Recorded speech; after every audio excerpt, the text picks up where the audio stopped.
Bonjour et bienvenue pour ce rendez-vous hebdomadaire de décryptage de l'actualité économique et géopolitique et même énergétique en mode affranchi. Et je salue tous les abonnés de TV Liberté pour cet épisode que je vais intituler « Souriez, vous êtes facturé par Alcarbone ».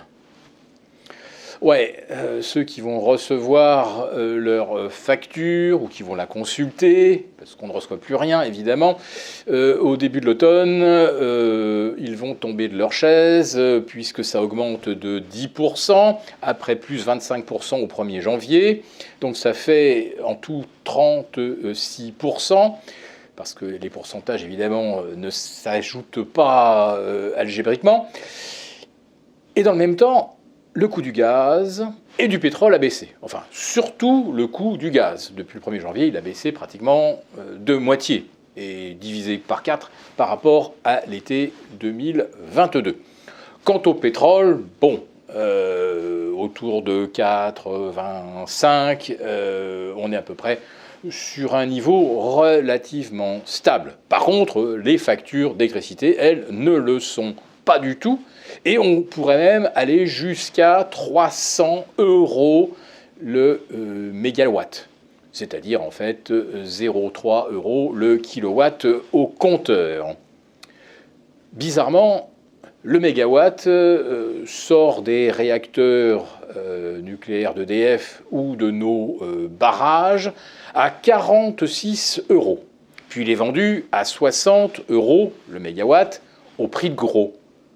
Donc pourquoi le payer 240 et peut-être d'ici fin 2024, 300 €? Est-ce que c'est pour financer la décarbonation, installer encore plus d'éoliennes, plus de panneaux solaires, des éoliennes dont le rendement s'avère entre 30 et 40% inférieur à ce que l'on vous promet? Même en comptant l'intermittence, on est encore très en deçà des quantités d'énergie promises. Et il faut rajouter derrière, évidemment, du pilotable. Ah ben non, pas au nucléaire, les Allemands ne veulent pas. Non, non, il faut rajouter de la biomasse, du solaire ou de l'éolien. Et cet éolien, les Allemands, ils ont mis le paquet là-dessus. Maintenant qu'ils n'ont plus le gaz russe. Et ils voudraient que nous en fassions autant, et pour nous y contraindre, eh bien, ils s'opposent à ce que la production d'énergie nucléaire soit considérée comme décarbonée, ce qui est quand même quelque chose d'assez extraordinaire.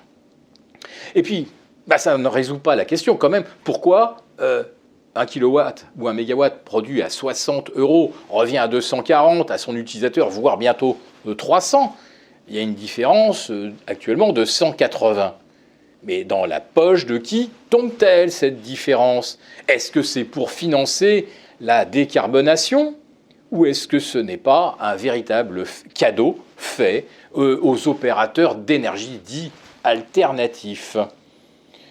Et si les fact-checkers s'intéressaient, se penchaient sur la question pour nous éclairer un petit peu, et notamment sur les mécanismes de fixation des tarifs européens? On va vous noyer dans des explications extrêmement complexes. Moi, j'ai essayé de vous prendre un exemple simple.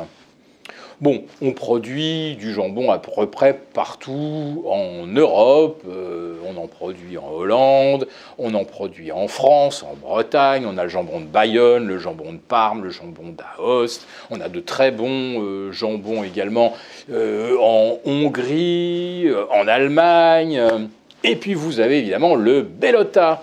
En Espagne, produit avec des porcs noirs, nourri avec des châtaignes et des glands de calibre 3.